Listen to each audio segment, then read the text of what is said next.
Olá, seja muito bem-vindo a mais um estudo do grupo de oração, um dos departamentos da Igreja Evangélica Luterana do Brasil, aqui da cidade de Ponta Grossa, no Paraná.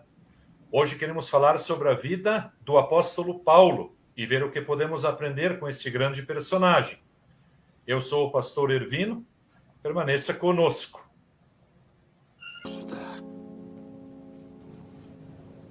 Eu fui para a direita. Cristo me mandou para a esquerda. Eu fui para a esquerda.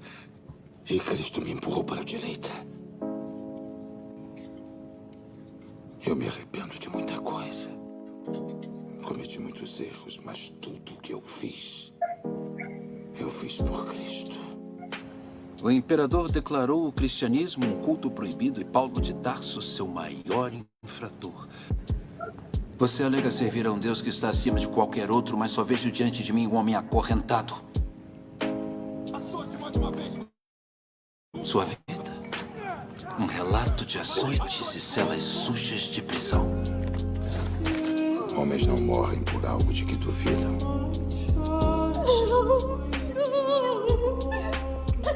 É o que acontece ao se confiar em Deus. Sangue escorrendo pelas ruas, viúvas e órfãos morrendo de fome. Nenéns nascidos com o menor defeito são rejeitados, repelidos, descartados. Este mundo não sabe nada sobre o amor. E você desistiria do mundo quando Cristo não desistiu de nós? Por que não? Não! Por que não? Amor é o único caminho. Eu nunca vi Cristo em carne e osso. Mas quando eu ouvi você pregar em Trode, meu Deus, eu vi Cristo em você. Eu sei em quem tenho crido. Estou certo da alegria no lugar aonde vou. Nunca podemos nos esquecer como era estar perdido e ser achado. Não posso fazer mais nada. Como é possível? Falei com outros médicos. Ninguém tem respostas. Minha filha está doente. Se eu orar para o seu Cristo, seu Deus, ela será curada? O grego, Lucas. Ele é um grande médico. Eu não desafiaria os deuses levando um cristão à minha casa. Louvado seja Deus por ter posto você em minha vida, irmão. Não sei onde estaria sem você.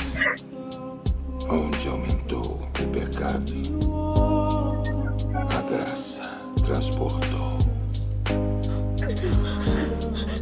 Por favor, salve-a. Eu não posso perdê-la.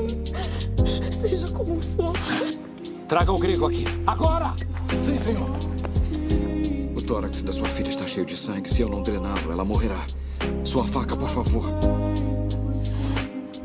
Obrigado.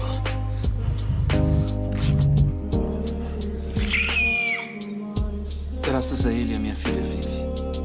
E ele não precisava salvá-la. Ele me enviou a um lugar para pegar o remédio. Minha filha está morrendo. Estava cheio da sua gente escondida.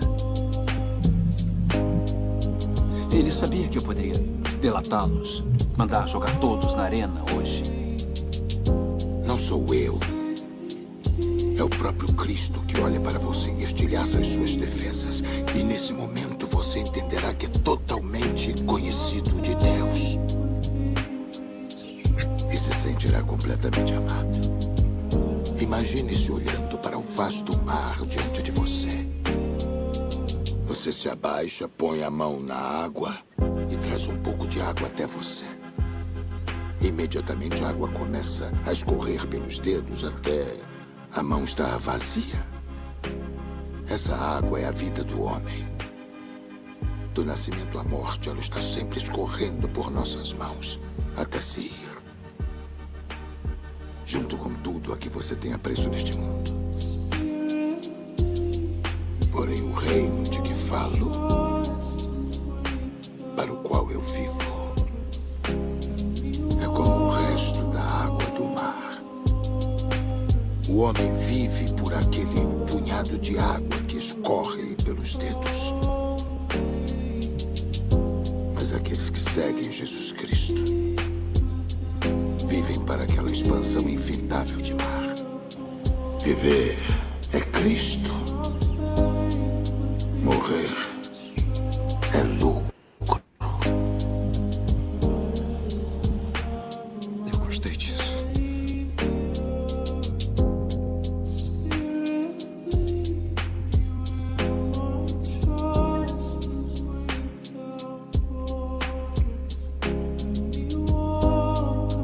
A sua graça me basta.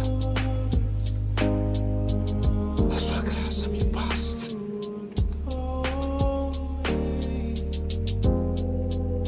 Que a graça seja convosco.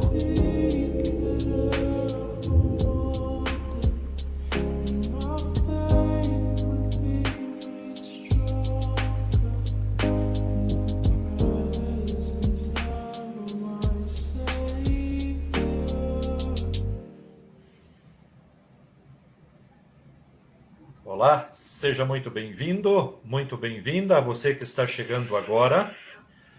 Depois de termos visto essa pequena e breve história do apóstolo Paulo, é sobre ele que queremos falar no dia de hoje. Queremos ver o que podemos aprender com este grande personagem bíblico.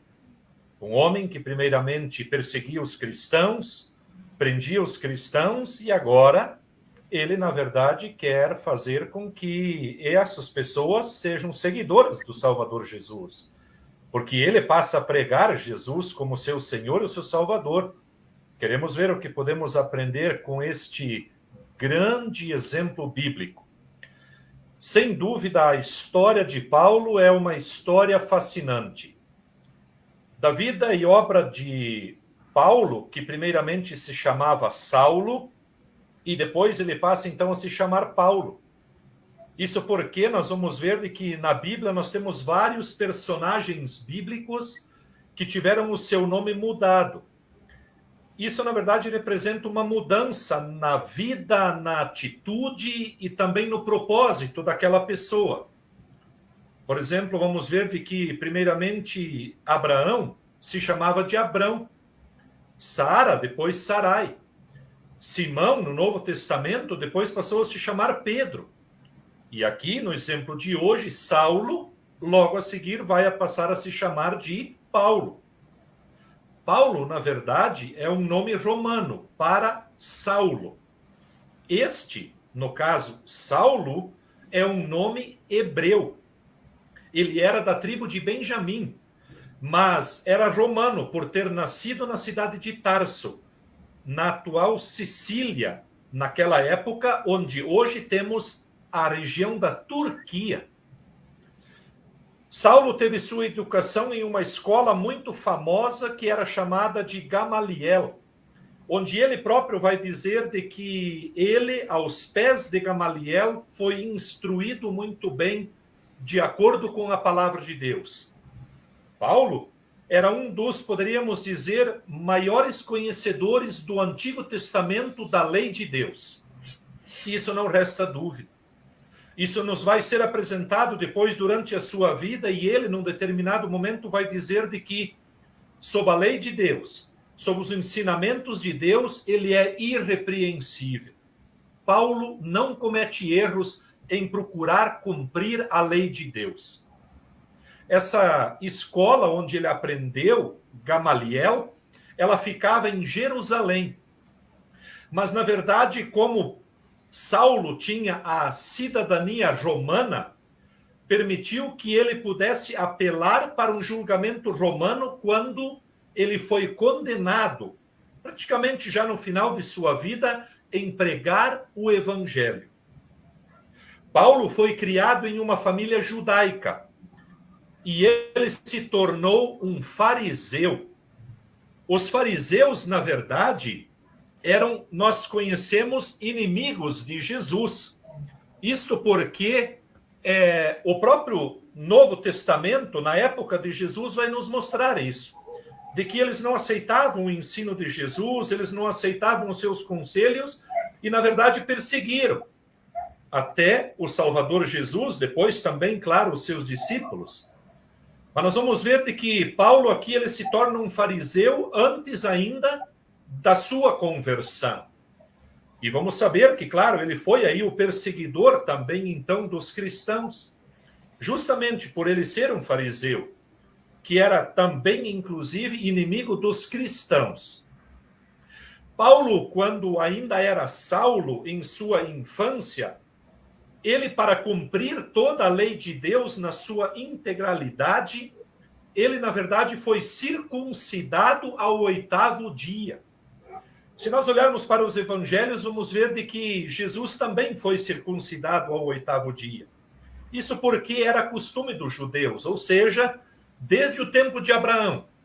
Quando Deus chega para Abraão e pede para que ele seja circuncidado, todos aqueles de sua casa, essa lei vai passar agora pelos judeus por todo o Antigo Testamento, até na pessoa de Jesus.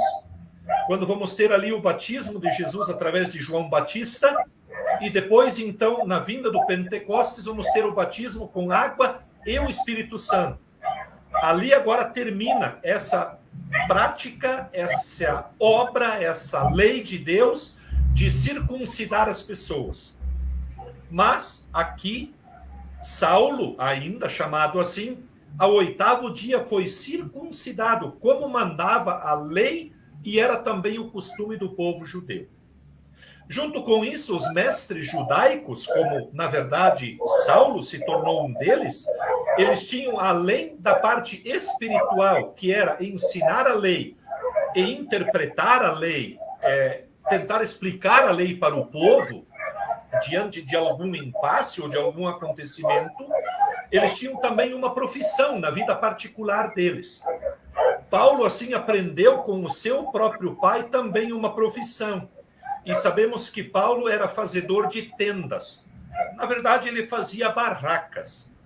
Hoje, talvez, para entendermos aí algo perto do nosso cotidiano, do nosso dia a dia, podemos dizer que Paulo era quase como um cigano. Ele morava, inclusive, em tendas, em barracas, fabricava essas tendas, vendia elas e, com isso, ele propriamente se sustentava. E essa profissão permitia que ele podia ir de cidade em cidade. Muitas vezes, claro, sabemos pelo texto bíblico que ele ficava na casa de pessoas, de amigos, enfim. Mas quando ele também chegava num lugar onde ele não tinha amigos ou conhecidos, ele ficava na tenda. Ele armava a sua tenda, a sua barraca e ficava lá na tenda, sem problemas nenhum.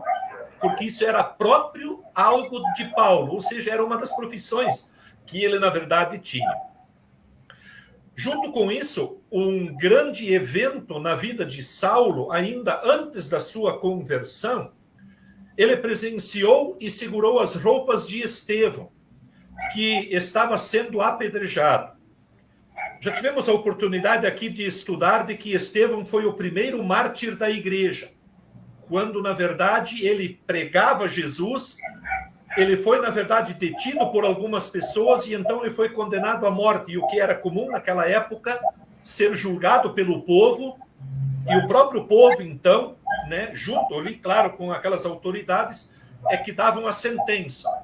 E assim, Estevão, ele foi sentenciado à morte para ser morto a apedrejadas. E enquanto o povo, então, apedrejava Estevão, o relato bíblico nos conta de que Paulo provavelmente segurava as roupas de Estevão, a capa de Estevão. Paulo presenciou a morte desse primeiro mártir da igreja, e ainda há alguns comentaristas que vão dizer de que, num determinado momento, Paulo cita em sua carta de que Deus colocou nele, Jesus, né, um espinho na carne, que incomodava muito ele, para dizer quem ele era, de fato, para ele se colocar no lugar dele. E ele diz que orou muitas vezes, 3 vezes para Deus, para que Deus tirasse aquele espinho da carne dele, que ele não diz o que era, mas Jesus vai dizer, não, a minha graça te basta. Por isso, alguns comentaristas bíblicos, não texto bíblico, os comentários bíblicos vão nos referir ou vão nos dizer de que provavelmente era essa lembrança que Paulo tinha, Saulo ainda na época, dele ter assistido à morte de Estevão. E agora, uma vez ele sendo convertido ao cristianismo, ele havia reconhecido o grande erro que ele havia feito. Então, para alguns especialistas bíblicos, o espinho na carne era, na verdade, justamente ele ter assistido à morte de Estevão e ter compactuado com ela, ter ido ao encontro dela, ter permitido ela.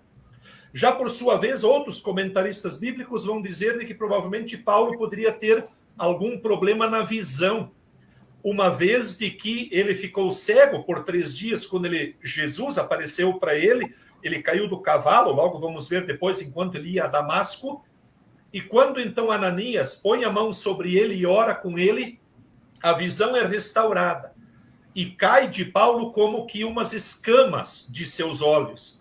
E então alguns comentaristas dizem que Paulo provavelmente ficou com algumas sequelas. Isso também não é dito na Bíblia, isso são comentários bíblicos. Entre outros também que ainda argumentam outras maneiras ou outros possíveis espinhos que Paulo então tinha assim na carne. Inclusive alguns chegam até a citar que provavelmente num determinado momento Paulo teve lepra e ele pediu que Deus assim o curasse. Mas em nenhum momento isso vai ficar claro na Bíblia ou até vai aparecer isso dentro de um contexto bíblico. Afinal, o que nós sabemos é que Paulo agora aqui, ele acompanha o primeiro martírio do primeiro cristão, que foi Estevão, e isso vai aparecer em Atos capítulo 8. E assim Saulo também era famoso em prender os cristãos, pois ele seguia a lei do Antigo Testamento. E as pessoas, e principalmente os cristãos, tinham medo dele, porque conheciam. Saulo se tornou uma pessoa muito famosa entre os judeus, de que ele era o perseguidor e colocava essas pessoas na prisão, na cadeia. Paulo, inclusive, chegou a pedir cartas para os governadores para que ele pudesse ir num outro lugar e prender todos aqueles cristãos.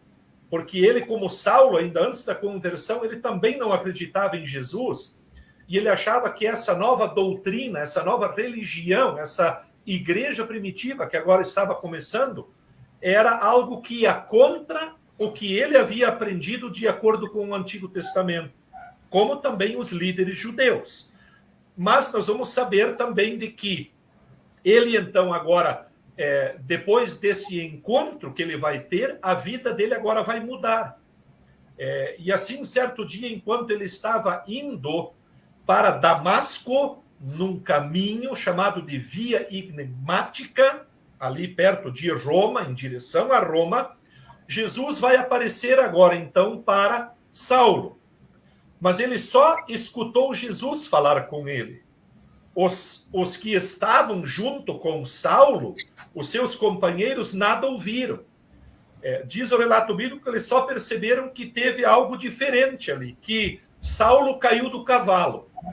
E quando ele caiu do cavalo, ele então ficou cego naquele momento, porque ele havia conversado com Jesus, e é justamente nesse momento ele fica então cego agora por 3 dias. Saulo, quando ele vê aquela grande luz brilhante e ouve alguém falar com ele, ele pergunta quem é, porque ele não estava entendendo muito bem aquela história. E então o próprio Jesus é que vai responder para ele: eu sou aquele a quem tu persegues. E foi depois disso, então, desse acontecimento, aquelas pessoas agora pegam então Saulo, levam ele até uma hospedaria e ele fica hospedado na casa de Judas. E ali ele ficou 3 dias. Dentro desse período, ele não comeu nada e não bebeu nada. E nesse tempo, provavelmente, ele se converteu. Pois, quando chegou Ananias, amando e a pedido de Jesus, ele encontrou Saulo orando, vai dizer o texto. Paulo estava fazendo uma oração. Claro que Paulo podia estar fazendo uma oração para Deus, pensando ainda no Antigo Testamento. Mas no momento que Saulo ali agora recupera essa visão, e a partir daqui ele passa a se chamar agora Paulo, de acordo com o ensino também e o pedido de Jesus, agora Paulo então ele se encontra ali orando quando chega Ananias até ele.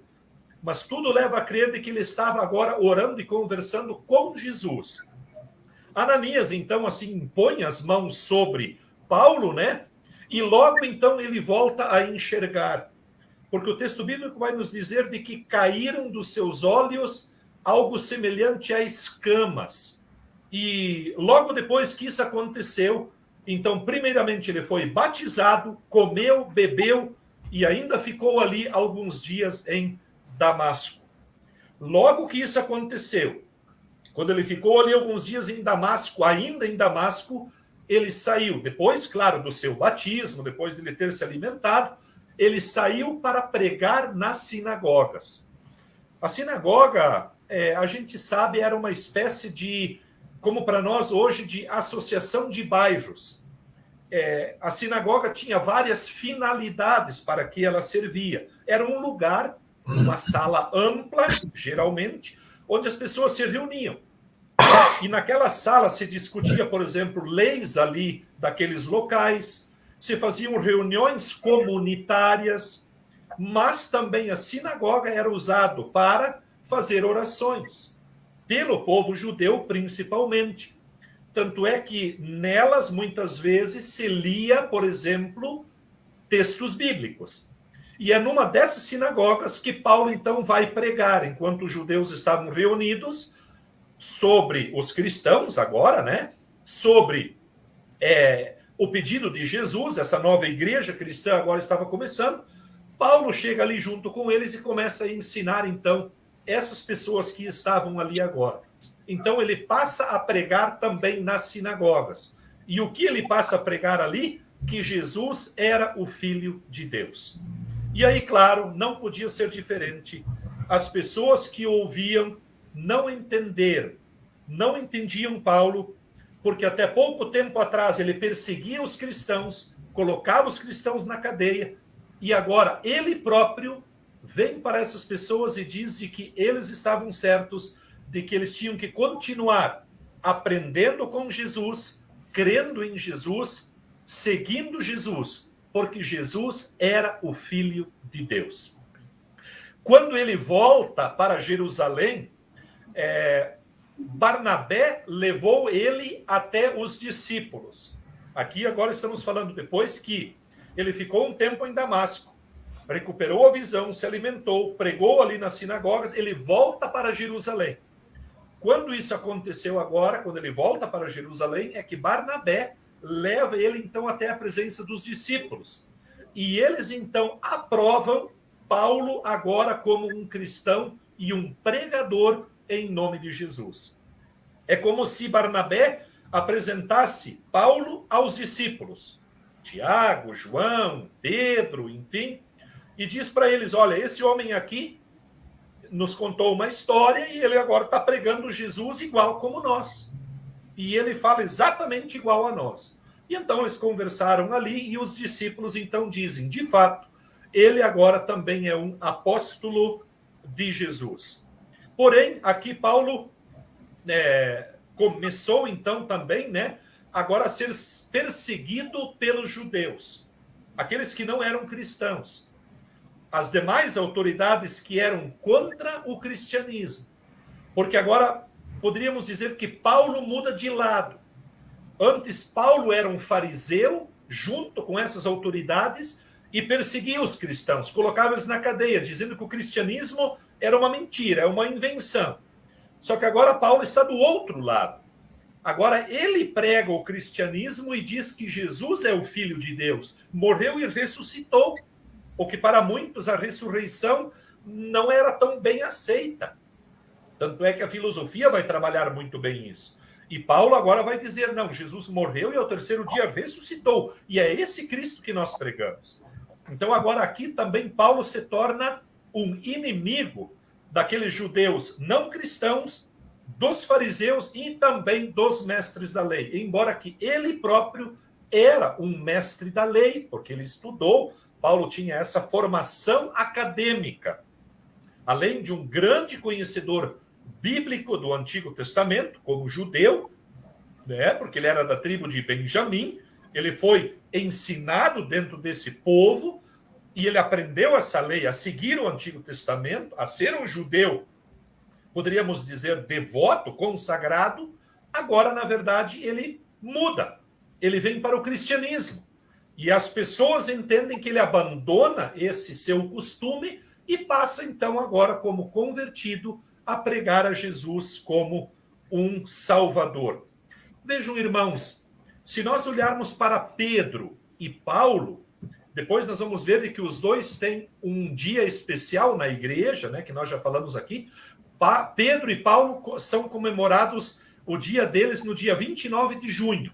E os dois são comemorados juntos. Por quê? Ora, a história vai nos dizer a seguinte, dentro de um contexto bíblico, claro. Pedro foi o discípulo e depois, claro, quando Jesus morre, ele passa também a ser apóstolo. Já falamos um pouco o que é um discípulo e o que é um apóstolo. Pedro é discípulo e apóstolo. Paulo é só apóstolo. Paulo não é discípulo. Discípulo é quem aprende, quem aprendeu com Jesus. Paulo foi convertido depois. Jesus já tinha subido ao céu. Já havia acontecido o Pentecostes em Jerusalém. Então, por isso que Paulo é só apóstolo. Paulo não é discípulo. Pedro, porém, é discípulo e apóstolo. Pedro, ele foi chamado, então, para pregar aos judeus, ou seja, para aquele povo que pertencia a Jesus. Paulo, por sua vez, é chamado para pregar para os gentios, para aqueles que não eram do povo de Deus. Então, nós vamos ter aqui dois grandes chamados. Pedro, poderíamos dizer assim, vai cuidar da casa dos judeus, da sua raça, daquele povo, né? Como Pedro sendo a autoridade dentro dos discípulos, a quem Jesus confere essa autoridade. E Paulo, ele vai conferir a autoridade para pregar agora aos gentios, aqueles que não eram judeus e que se converteriam depois. Porque a partir do Pentecostes, não só os judeus seriam salvos, mas também todo aquele que cresce em Jesus. Então temos aqui Pedro dentro do povo judeu e Paulo agora como aquele pregador gentil. Claro que também vale a pena lembrar de que os dois, sempre, Pedro e Paulo, pregavam onde eles tinham oportunidade. Sabemos que Pedro também pregou aos gentios e que Paulo também pregou para o povo judeu, como logo na sua conversão ele foi a uma sinagoga, onde os judeus estavam reunidos ali para falar de Jesus. Então, os dois, na verdade, estavam agora ao serviço e ao envio do Salvador Jesus. Porém, com essa peculiaridade, essa pequena diferença.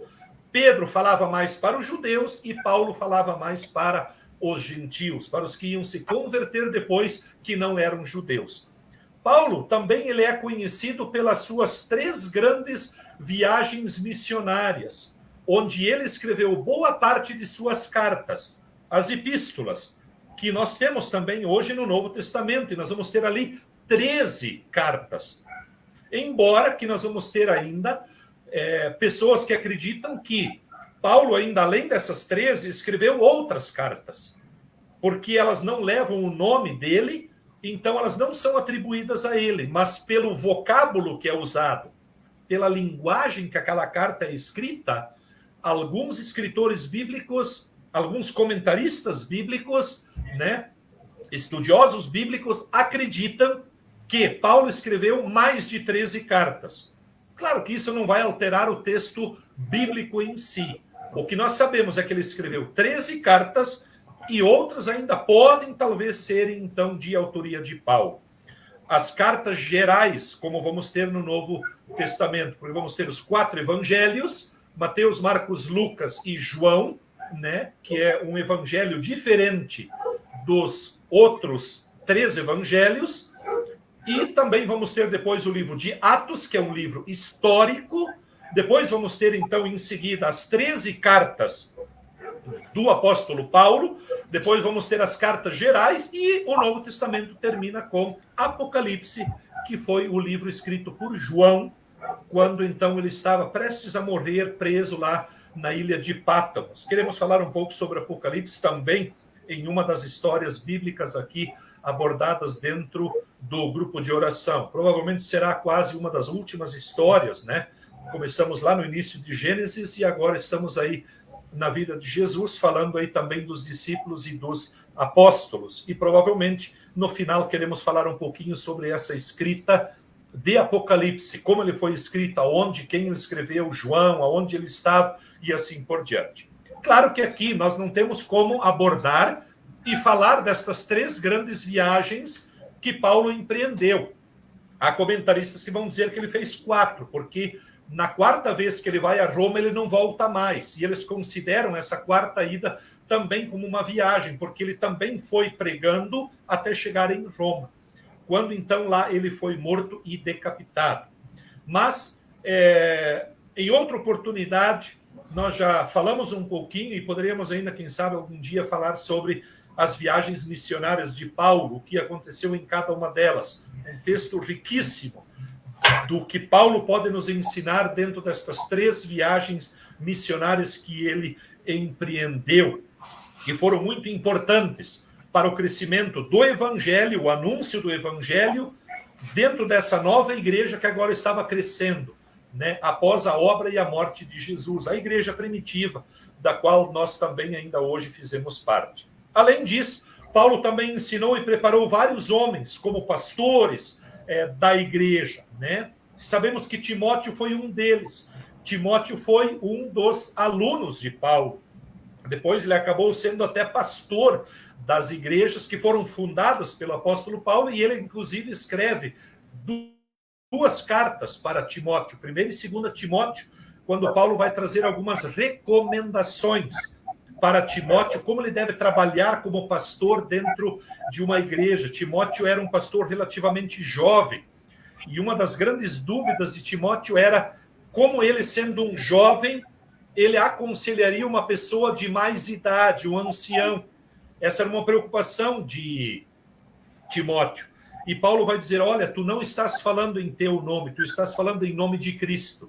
E quando tu fala em nome de Cristo, tu tens toda a autoridade de pregar, de ensinar. Mesmo tu sendo mais moço, tu tem essa autoridade por parte de Deus a ensinar e a pregar para uma pessoa mais idosa, como no texto bíblico eram chamados de anciãos, as pessoas de idade. E Paulo explica isso, então, em suas cartas. Claro, entre outros assuntos, também para com Timóteo. Paulo, sabemos, dentro de sua vida, ele não se casou, ele não teve esposa, ele também não teve filhos, porque ele dedicou a sua vida ao anúncio do evangelho. Ou seja, dentro das viagens missionárias de Paulo, depois ele foi a Roma, nesse período ele foi condenado, depois ele foi também sentenciado à morte, né? Paulo também é um mártir da igreja, ele foi decapitado, né? E isso, então, a vida dele provavelmente chega ao fim por volta do ano, não temos aí uma idade exata, mas de acordo com os acontecimentos que vamos ter dentro do relato bíblico, por volta do ano 67 depois de Cristo, em Roma, Paulo ele é julgado e então ele é condenado à morte e ele é decapitado.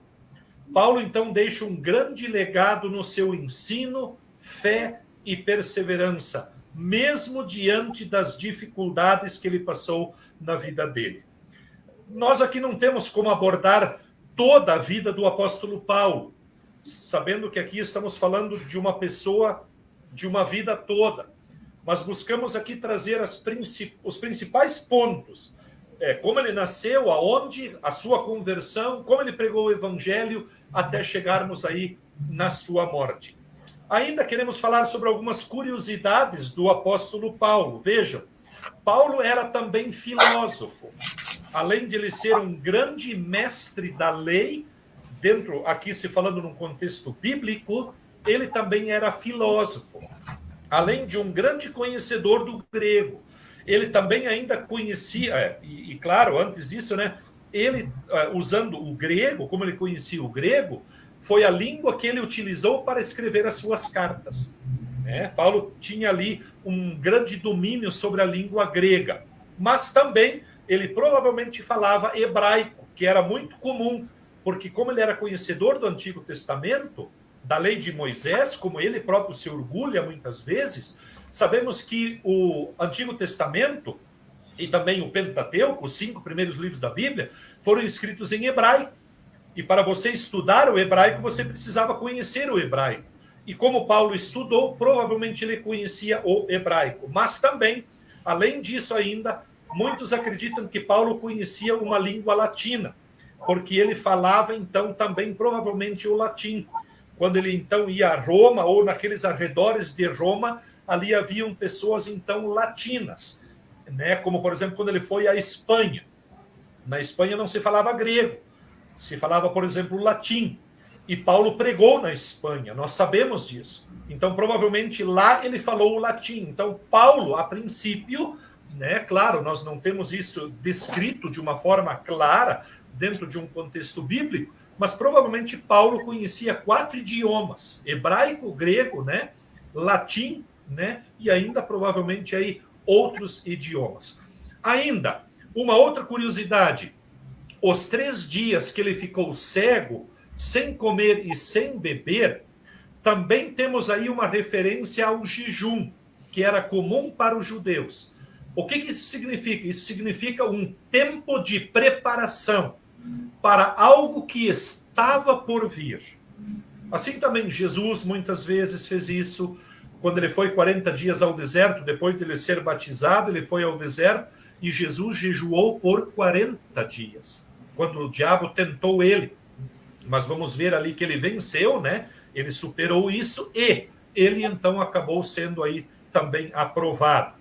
E vamos ver então ali de que aqui também isso tem a ver com esse período de preparação para agora Paulo então sair e pregar o evangelho de Jesus às outras pessoas. Mas também é uma referência de que Jesus ficou 3 dias na sepultura.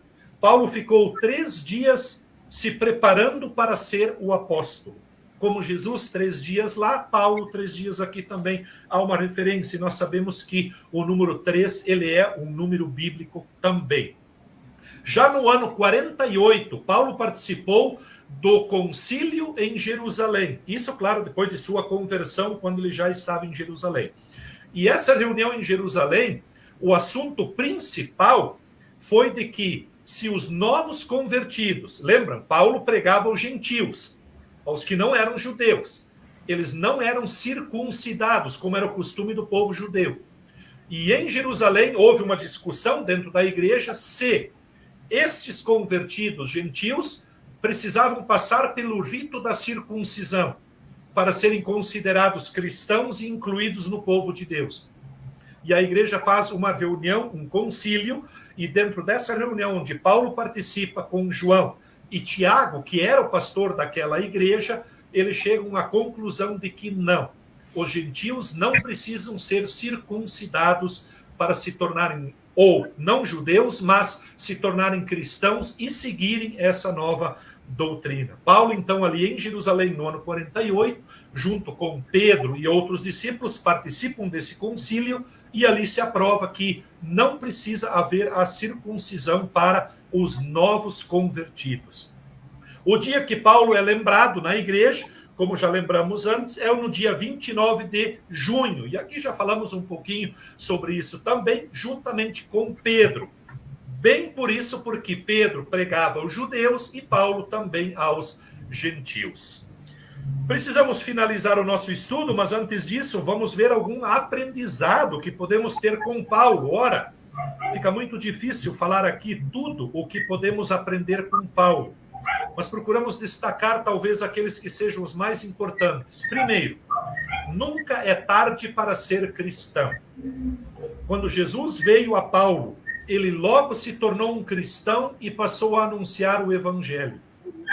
Deus vem a nós pelo batismo ou pela conversão, como veio com Paulo, e também nos chama e nos envia para anunciar o seu amor e a sua salvação a outras pessoas. Alguns são chamados desde pequeno pelo batismo, outros na meia-idade e outros ainda já na idade adulta ou na idade idosa. Nunca é tarde para ser cristão, se tornar um cristão e passar a falar de Jesus para outras pessoas. Vamos ver que Paulo é um exemplo clássico disso. Em segundo lugar, Paulo enfrentou muitas dificuldades. Vejam, irmãos, essa era uma realidade de todo cristão. E ainda ela é hoje. Se engana quem pensa de que viver Jesus, ensinar Jesus, vai ter uma vida boa ou uma vida próspera. Jesus mesmo falou de que quem será o seu seguidor, quem seria o seu seguidor, seria perseguido, levados aos tribunais, seriam mortos. Vamos ver que todos os discípulos passaram pelo martírio, com exceção de João. Então, todos carregaram a sua cruz. Este é o convite de Jesus. Ser cristão é passar por dificuldades aqui neste mundo. Terceiro, Paulo nos diz em seus escritos e com a sua vida que a salvação é por graça. Esse aqui é o grande coração do ensino de Paulo. Não por obras, não por aquilo que a gente faz para merecer a salvação. Hoje, irmãos, muitos querem agradar e servir a Deus para que em troca recebam o perdão de Jesus. Não. Jesus morreu em nosso lugar para nos dar o perdão, porque Ele quer. E isso totalmente de graça e por graça, sem que a gente mereça. Porque nós somos cegos, mortos e inimigos aos olhos de Deus, diz o próprio apóstolo Paulo. Mas pelo amor de Jesus, Ele nos traz de volta e também, ao mesmo tempo, Ele nos torna seus cristãos e nos envia a levar essa mensagem de amor ao nosso semelhante. Em quarto lugar, Paulo também nos ensina que ser humilde é um pedido e um ensino do próprio Salvador Jesus. Mas isso não quer dizer que devemos ser levados pelos pensamentos humanos. Não é dessa humildade que ele fala. Mas sempre deixar que Deus, Espírito Santo, guie o nosso caminho. Ou seja, Paulo quer dizer para que nós devemos nos colocar sob Jesus, deixar que Ele nos guie, que Ele nos mostre o caminho em nossa vida. Não pelos nossos pensamentos, deixar que os nossos desejos nos guiem na vida. Quando assim procedermos, certamente faremos algo de errado e teremos muito mais problema na nossa vida. E em quinto lugar, o cristão precisa se negar a si mesmo. Isso também fica muito claro na vida e no ensino de Paulo. Por que Jesus trocou o nome de Saulo para Paulo? Para mostrar, dentro desse contexto, de que a vida dele agora havia mudado. Daquele perseguidor, daquele humilhador, agora Saulo passa a ser Paulo, uma nova criatura em Jesus. Assim somos nós a partir do nosso batismo. Recebemos o nosso nome para ser inscrito no livro da vida. E passamos a ser uma criatura que Deus conhece e chama por este nome. E assim Ele também nos envia a levar essa mensagem de perdão, de amor que Deus tem para conosco, para outras pessoas. Assim também viver, como Paulo viveu essa nova vida, nós também somos chamados por Jesus, para que negar a nós mesmos, deixar muitas vezes a nossa vontade de lado, os nossos desejos de lado, e olhar para aquilo que é correto, aos olhos de Jesus, e seguir o seu chamado, o seu ensino, para que mais e mais pessoas conheçam Ele. Como Paulo foi instrumento nas mãos de Jesus, depois de convertido, levou a mensagem, muitos se converteram, fundou igrejas, muitos tiveram a salvação. Assim também eu e você somos chamados a sermos estes pequenos Paulos na vida de muitas pessoas. Quando apresentamos a Ele o amor de Deus na sua graça imerecida, mas Deus, através de Jesus, com a sua obra, vem a nós e com o seu sangue nos lava de todo o nosso pecado e nos torna novas criaturas, novos filhos, sob a direção agora de Deus Espírito Santo. Que Deus nos conceda essa graça e essa misericórdia, e que o ensino de Paulo, que tivemos hoje aqui, possa estar presente em nossas vidas. Possamos aprender com Ele, assim como Ele seguiu Jesus, sendo um servo, assim nós podemos também ser um seguidor de Jesus e um servo diário do Salvador Jesus, para que nós cada vez mais possamos firmar nossa fé em Jesus, para que as palavras de Paulo também possam ser as nossas. A minha graça te basta, disse Jesus. Assim também nós, a graça de Jesus nos basta para sermos felizes, mas o mais importante de tudo, para termos a salvação e a vida eterna. Que este Espírito Santo nos guarde nesta certeza e nesta confiança. Amém. Antes de orarmos, quero convidá-los, na oração geral, que você ainda deixe o seu pedido, o seu agradecimento aqui nos comentários, e logo a seguir queremos incluir o seu pedido na oração geral que queremos fazer. Antes disso, quero lhe convidar para nós ouvirmos uma canção que nos fala sobre a oração, e ela nos prepara para esse momento de oração. Essa canção é um hino do Inário Luterano e ela tem como título Ao Orarmos, Senhor. Logo após essa canção, nós queremos orar ao nosso Deus. Oramos, Senhor, vem encher-nos com teu amor, para o mundo agitado esquecer, cada dia a tua vida viver. Nossas vidas vem, pois, transformar, refrigério pra alma nos dar. E agora com outros irmãos nos unimos a ti em oração. Ao orarmos, Senhor, vem encher-nos com teu amor, para o mundo agitado esquecer, cada dia a tua vida viver. Nossas vidas vem, pois, transformar, refrigério pra alma nos dar. E agora com outros irmãos nos unimos a ti em oração.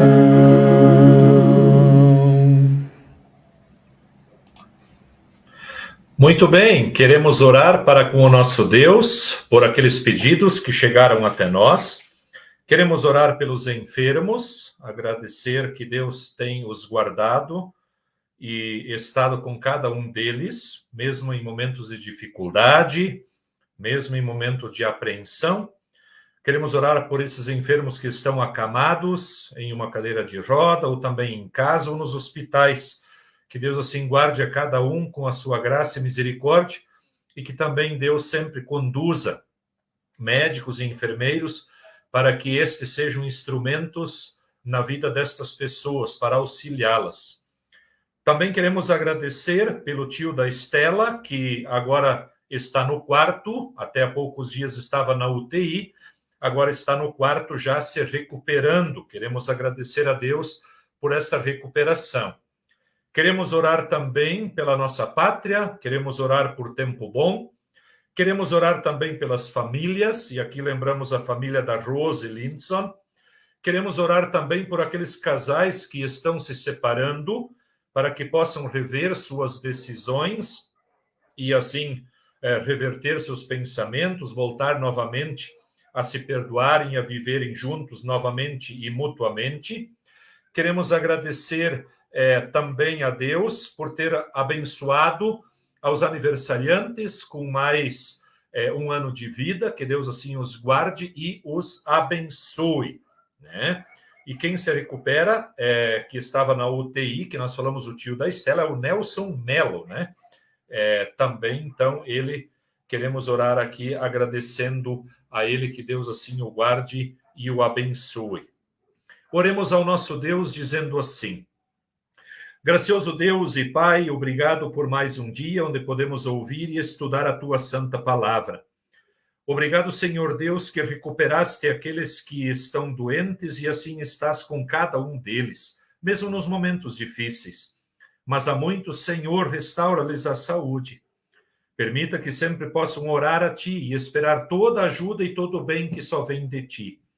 Obrigado, Senhor, por aqueles que já podem sair da UTI, agora estar no quarto ou até em casa. Que possam assim, Senhor Deus, receber o Teu cuidado enquanto agora se recuperam.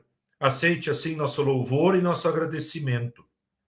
Oramos também, Senhor, pela nossa pátria, para que nossas autoridades sempre trabalhem pelo bem do povo e que nós possamos ajudar aqueles que estão famintos, aqueles que precisam de alguma ajuda. Dá-nos também tempo bom em nossa pátria para que o campo e a indústria sempre produzam o nosso alimento. Oramos, Senhor, pelas famílias e lembramos aqui a família da Rose Lindson. Guarde a todos, Senhor, com o teu cuidado, dê a eles a sabedoria que precisam, para poderem, assim, continuar vivendo em família. Guarde, Senhor, a todos os casais que, por algum motivo, estão se separando ou pensando em se separar. Guarde o Senhor e permita que possa haver o perdão mútuo e que possam novamente continuar ou voltar a viverem juntos, assim como tu os abençoaste. Guarde, Senhor, todos os aniversariantes que, com a tua graça, podem comemorar mais um ano de vida, receberem de ti, assim, o cuidado e a proteção que somente de ti podem receber.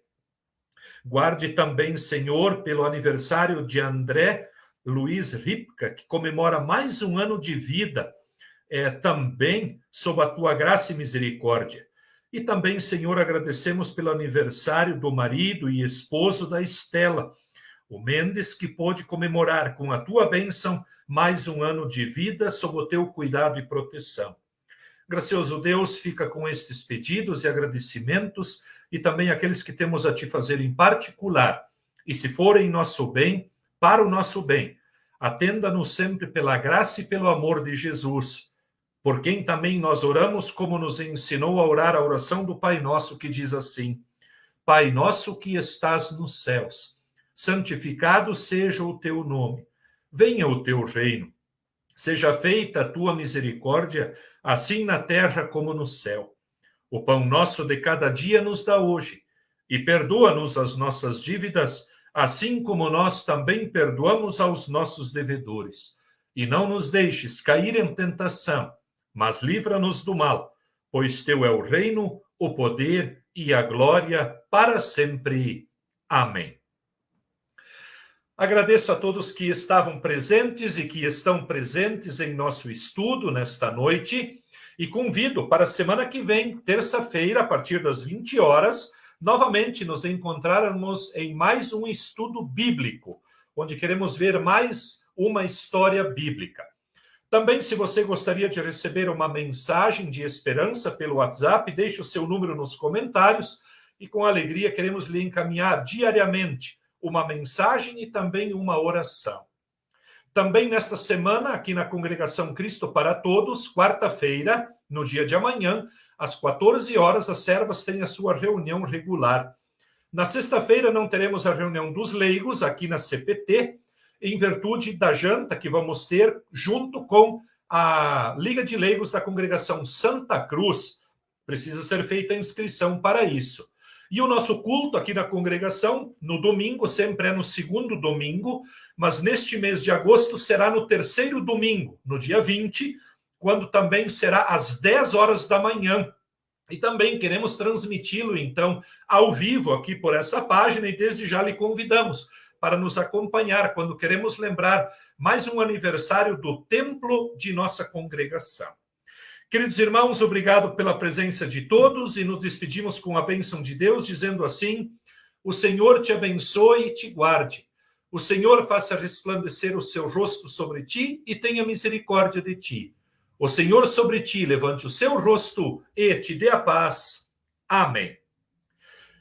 Quero convidá-los a ouvirmos mais uma canção para finalizar este nosso encontro desta noite. Uma canção que nos fala de como será a vida após a morte, como será o céu. Uma linda canção. Boa noite, que Deus abençoe a todos. Há um rio cristalino onde os santos viverão, corre do divino trono, é a alegria do cristão. Alegria nós teremos em Jesus, o bom Senhor. Para sempre viveremos com o nosso Redentor.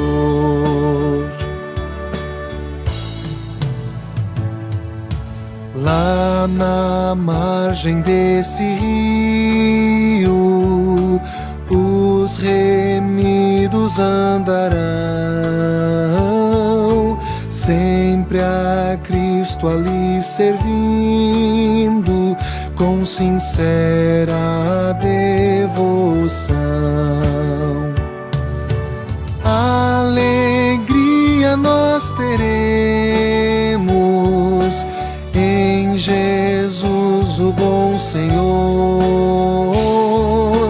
Para sempre viveremos como nosso Redentor.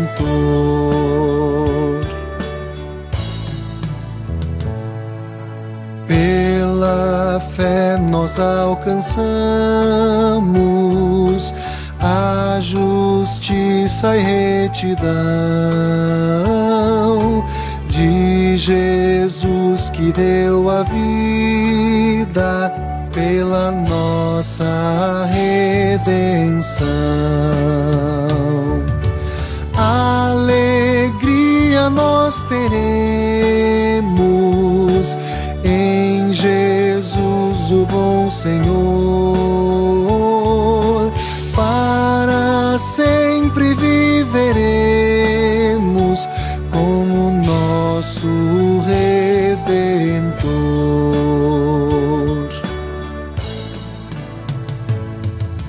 Nós veremos breve o rio, fim da peregrinação, e louvores sempre eternos nossos lábios cantarão.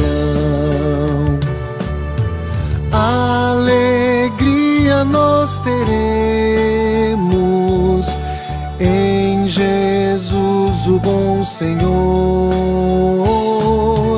Para sempre viveremos como nosso Redentor.